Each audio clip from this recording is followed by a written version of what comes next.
Hello, guys. Welcome to the Jackson Harris Show. Today, I'm here with Robert Yolo Yoho. Yoho, and today we'll be talking about the butchered healthcare and the hormones. His two books, which I gladly read for a little bit. So, I would like to ask you a couple questions with the hormones. With the on one of your chapters, it's chapter 7, hormones for both sexes. Can you tell me more about that? Well, okay, so let me introduce myself for a second here, Jackson. I'm a retired physician, and after I quit working, I got interested in healthcare corruption through hormone therapy because I knew that there were some stories about hormone therapy that were not proper. In other words, we were claiming that a lot of these things cause cancer and heart disease and stroke and so on. And it wasn't true. And I couldn't quite figure out how the medical science had gotten so contaminated. And so I sort of read about that and continued on. And then I started looking at all kinds of healthcare corruption. And I wrote my two books over the last 4 years, Butchered by Healthcare, and the other one is Hormone Secrets. So that's Hormone Secrets. It's kind of an interesting cover. That's supposed to be what's going on inside of a woman's head with all those hormones, right? This is not super relevant to your age group because most people are in pretty good shape when they're 15 or 16. But over 50, a lot of us benefit greatly from hormone replacement. And so so anyway, so you're interested in first looking at hormone replacement, and I can address that. This is, you may have heard of TRT, testosterone replacement therapy for older men, mainly for older men. And it it's not something that generally is considered for somebody in your age group because it'll make you sterile. You won't be able to have kids, and it shrinks your testicles, which is another another bad thing. But for older guys like me, it restores our alertness, our physicality, and our sexuality to a great degree. And estrogen replacement therapy has been proven to prevent Alzheimer's, which is a profound effect. I mean, it's such a big effect that most people don't understand. And instead, we're using drugs that barely work and are cost thousands of dollars a month and are patented. And they're highly promoted, but the estrogen therapy is run down because it's not profitable, because you cannot patent the bioidentical hormones. So that's a brief overview of the hormone therapy for both men and women. But it's generally not something in your age group that's ever considered. It's possible. I mean, some women have, um, PMS, which means that they're very irritable before the menstrual period, and they can benefit by taking progesterone, even in younger age groups, and that's not harmful. It doesn't have long term negative effects on them. So, Yeah. So, um, here's another story I like to ask you. So, on your hormones and your biofill or something on your healthcare book, healthcare, all yeah. that. I would like to ask you what's the chapter for athletes? Well, now testosterone and other hormones have been used by athletes, and it's become a big political issue. I mean, you know about Lance Armstrong; he's supposedly a cheater and all that. But modern athletics is drenched in substance abuse and hormone use, and you can't separate out the people that are winning the CrossFit championships from the Tour de France people because everybody's using, and it's obvious to observers of CrossFit, for example, that these people are achieving strength and muscularity and appearances that are not possible without the drugs. So, and they say the same thing Lance did, and they said we never tested positive. Well, first of all, the drugs are much safer and more useful than anybody gives them credit for. Second of all, the people are taking these huge quantities of them, and it's it's just a very strange scene that we're taking these people like Armstrong and making examples of them in the courts, because we've created a situation where they can't win without the drugs, and the drugs are relatively harmless compared to what we think about them. The average bodybuilder uses 10 times they start at 10 times the replacement dose of testosterone. It's a stunning amount for anybody that's not involved in bodybuilding. They start out at 1,000 milligrams a week, and a replacement dose is 200. So, I mean, it's an interesting scene. I think the dangers are far overstated. There must be some level of hormone consumption that is dangerous, but and it's all against the law. I mean, if you order this stuff overseas, and there's a whole batch of federal post people who will try to catch you and deliver it to you, fake a delivery and have you put it in your hands and then arrest you and have you charged with felonies. I mean, it's crazy. Wow. It's kind of crazy that these drugs like these testosterone drug, I can't say it right. Testosterone. Testosterone drugs. Um, they're very weird, very weird, but kind of a drug for any athletes. They're very powerful. See, they have effects. They've been used for 50 to 100 years, so we have enormous experience with them. The doctors think that their studies are the only thing they should base therapy on, but the studies have been ruined in large part by the corporations, because the corporations are faking parts of the studies to make their own patent drugs look good in order to be granted the patents, or to make the competitors look bad. And one of the things they do is they conceal the studies that show the drug doesn't work, which it ruins the statistics around the drug. But they play a lot of other games, including mathematical games, and even changing the people in the different study groups. Yeah. Just about a couple more topics we can talk about.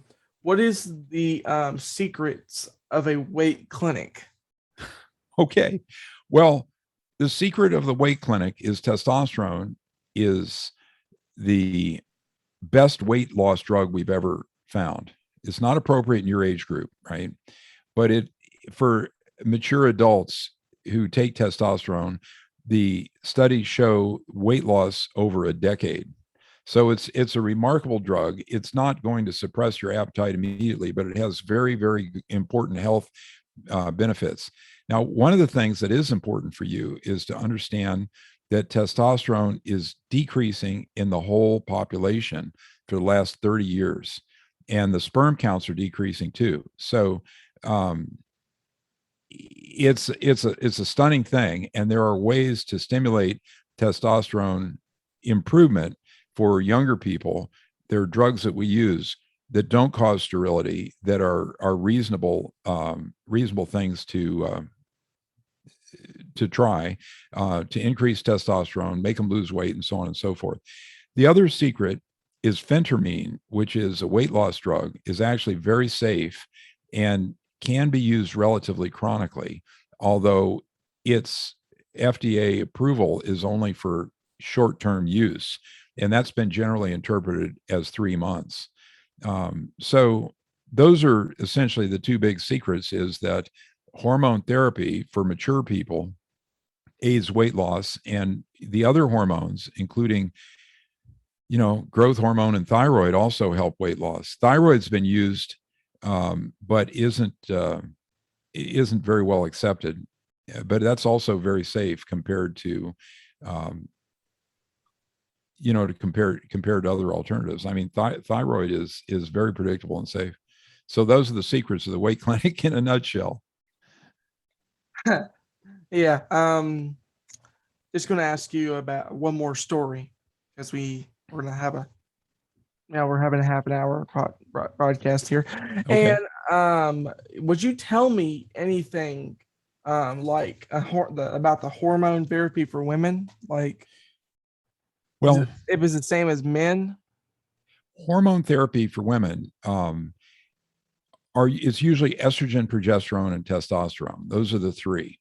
And for a woman over 50 or even sometimes over 45, it can produce a remarkable turnaround. You're probably aware that women at around 50 have this effect called menopause or the change of life. And maybe your mother or your aunts or relatives have experienced that. It's very difficult. They have a lot of irritability generally, and they start experiencing rapid aging. And the hormones, if you get the hormones, you start taking the hormones properly, they can prevent a lot of this stuff and they can make women feel a great deal better. Sometimes just using testosterone alone is adequate therapy for the menopause. And since testosterone gets broken down into estrogen, they get that hormone as well. Um, so, so you should, understand the menopause, understand these women who are having a lot of trouble, and be patient with them, and encourage them to seek help with a hormone doctor to improve how they're doing. What about you can tell me about everybody wants your money? Would you tell me anything about that? Yeah. Well, that's the chapter. See, money, the new golden rule is those with the gold make the rules, right? And so healthcare has become, since there's so much money that rains out of the sky on healthcare in general, healthcare in the United States now is almost 20% of the gross domestic product. And we spend twice what the other countries spend on healthcare. And we get a product that isn't very good. It's about 50% ineffective. So, or sometimes even damaging. So we places like France and Japan and so on, they spend 10% of their GDP on healthcare. We spend 20 almost. And so the people who've entered healthcare have become profit seekers, and many times I think crooks. And they're entrepreneurs, and they don't have the training and the interest in the patients that the physicians have. So it's sort of, the whole thing is kind of a mess because of that. And I think it's the money and the amount of money available through third party payers and governmental sources has been so high that the whole system has sort of gone down a path of what would be called rent seeking, which is just making money for the object of making money instead of looking at our patients and doing what's best for them. Yeah, I think right now in the pandemic, more money is being poured into all the hospitals and healthcare, and I know I just looked at your this is the last thing we're going to talk about. I looked at your bonus chapters for like a second, and I'm really interesting into the prostate cancer meat grinder. I'm really interested. Prostate cancer. Yeah. That's an interesting story. Now, do you have any relatives with prostate cancer? Have you had any personal experience with Um, people around you who have had prostate cancer? I have my grandmother. She had it. So, well, she's gone. Okay. She's It's she's prostates are only in men. So prostate cancer is a male disease. So prostate cancer is a common problem. 70% of the people over 70 have prostate cancer, right? But only 2% of us die from it. And we've used this test called a PSA to check for it. And that when a PSA is used, it it pushes the doctors to do all kinds of therapies when most of the time prostate cancer is a benign disease that doesn't require any therapy, and the people die with prostate cancer rather than of prostate cancer. So it's another mess in healthcare, and it's overuse of a diagnostic test, which results in over testing, to biopsy, which results in over operating, and also there's therapies that don't work very well. The testosterone blockers arguably cause more deaths than they prevent. So that's the essential summary of prostate cancer. It's a disease of old men. Jackson, you don't have to worry about it for a while, like about 40 years, 50 years. I know how other people are and all that. Yeah. Yep. And we're gonna talk about just this. This is the last one, the very last one I'm gonna talk about. Would you tell me anything tell me anything about a detour, the diet detour thing? Well, this is interesting. For decades, we've restricted fat, thinking that was a good idea, and it's sort of logical. You restrict fat, maybe it'll be less fat. And they promoted carbohydrate consumption. The vegans, that's become a major thread in American thinking about diet. But the best science, in my opinion, and certainly the opinion I think of the best observers, encourages fat consumption, discourages carbohydrate consumption, and animal products are back in, and we don't think animal products increase heart disease. So there are people who want to lose weight who are doing what's called the Atkins diet, which is a diet from a couple decades ago, which consists of just meat, cheese, and animal products, eggs, and that produces a pretty good weight loss without hunger. So that stuff works. The vegans, in my opinion, have been discredited because their main proponents suggest that you should consume primarily carbohydrates. And simple carbohydrates, the simple sugars, have probably been responsible for our obesity pandemic. And that's a real pandemic. I mean, we've got 2/3 of the country has a major weight problem. You go to Japan, where eating habits are different, and they all look thin and fit. It's an amazing thing. So the diet dilemmas are that essentially that during the period where we've increased the carbohydrate consumption and encouraged this behavior, we have gotten increasingly overweight. Now, there's another thing that, the food marketing is outrageous. We allow any kind of food marketing and packaged foods and everything. We encourage simple sugar consumption because an area the size of California in America is devoted to corn cultivation. So it's just another crazy industry where the attempts at regulation have caused a great deal of damage. The controlled fasting, which you probably heard about, that's achieved credibility, but I think Atkins diet's very good too. And so you can read about these people who claim they're carnivores. They eat only beef and eggs and pork and so on. And also about the controlled fasting. There's good podcasts about both of those. If you can Google that inside of Apple Podcasts, or you can search for it. Would you like some last minute things before we end up?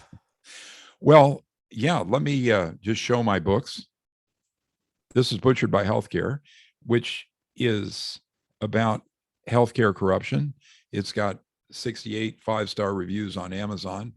And my hormone book, which was published just about a month and a half ago, there's that thing. It's got the pretty cover. And that will tell you about how to replace hormones and the different pitfalls and so on, and which hormones to use. So I appreciate the ability to talk talk to you on your podcast, Jackson. Is anything else? Any other questions? Do you have any social media or I have a website. I'm 67, so I'm not into social media, but my website is robertyohoauthor.com, robertyohoauthor.com. And you can go down there and you could listen to about half of my books audio free through links at that website, and also download about half of each book if you want to sample them. Alrighty. Thank y'all for listening and thank you for watching the Jackson Herrick podcast. Coming up next is our commercial. Thank you.